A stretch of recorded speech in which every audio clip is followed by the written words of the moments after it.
Hey there, cider explorers, and welcome to April. It's still colder than it should be, but hey, here we are. Got two really awesome ciders this month.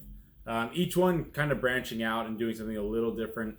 And really, I think working with some ingredients we've never worked with before, which I think was really fun.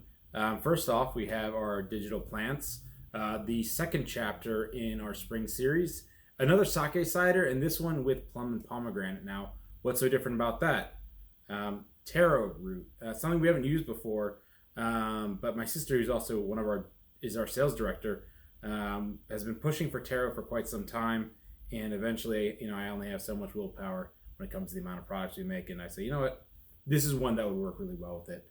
So, not only does it have taro, which is like a creamy root, almost like has some marshmallow qualities, which I think is really cool, and it's used in like bubble tea, if you're familiar with that.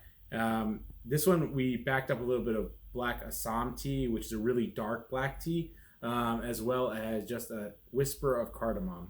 Let's give it a taste test. So first off, the color.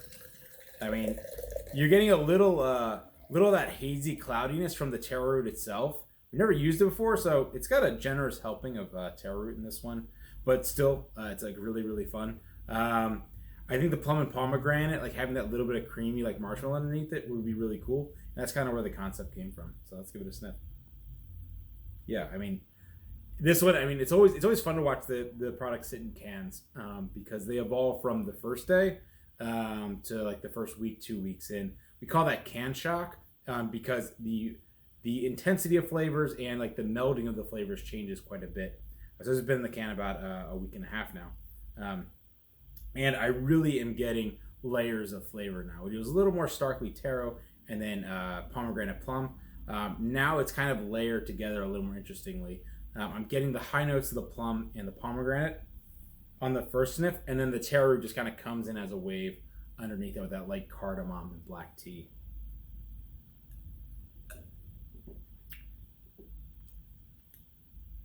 Yeah, I mean, the taro root just coats your tongue, and then you're just getting all of like the plum and the pomegranate kind of things splashing around inside your mouth, and then little hints of tannin from the black tea and a little bit of like that spice going so well with the creaminess of the taro.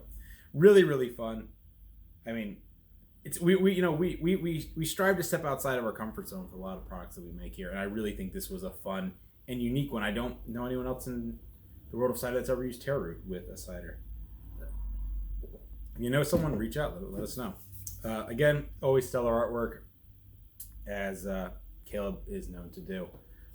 Check out the story on our Instagram if you haven't seen it yet. Next up, Bar Design. This is actually our second time doing this, and this is with our good friends at Finback down in Brooklyn and Queens, and we always do weird stuff. This is, I like to say, I think it's one of the, talking at first, I think it's like the first science lesson on a can in the history of cider cans. Cool stuff. I mean, sometimes Caleb just has wacky ideas. I love it. It's supposed to be like a spy insect, but it's got all these like history or like science things going on. Learn something new every day, Got to keep learning.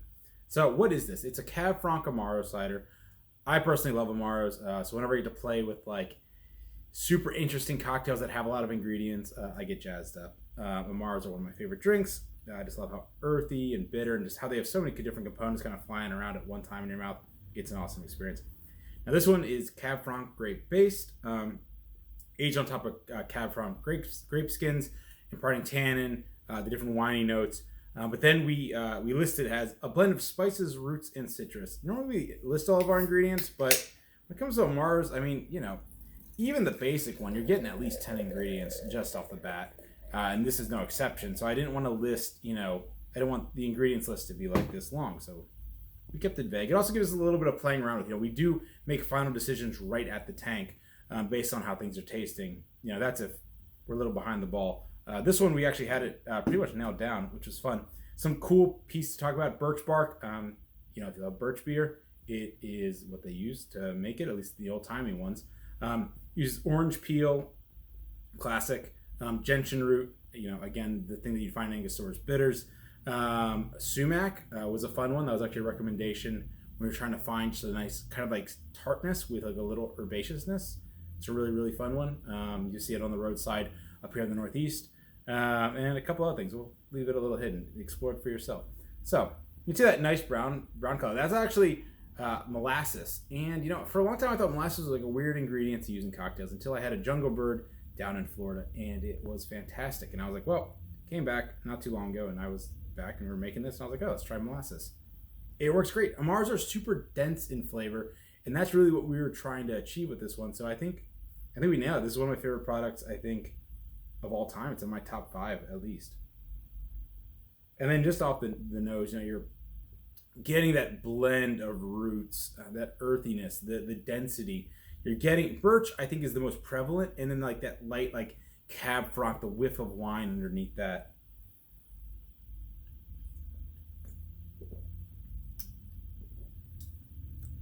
And you really gotta, you know, digest. You really gotta chew on this one because it is so dense. It has so many things going on. If I had to kind of compare it to an Amar that exists right now, it's semi close to Chinar, which is weird because that's like an artichoke Amar. Don't let it scare you off. It's one of my favorites of all times. But it's like a birch, like it's like a birch soda meets like roots and like just so many interesting fun things. The molasses kind of finishes it all off with that light caramel quality. It's really, really cool. I mean, you can just see that that color. We're hoping it's gonna be a little more purple, but you know, can't always tame the cider until you know. And next, after this, we got our last in the sake series, and then we're on to the slushy series. A lot of fun stuff, and we have a fun new native coming out, a Kriek. It uses Balaton cherries, which is the traditional cherry used in a lot of Kriek lambics made in Belgium. Really excited for that. It's been a long time coming. More stuff to come. Until then, enjoy this box, and we'll see you next time, Cider Explorers.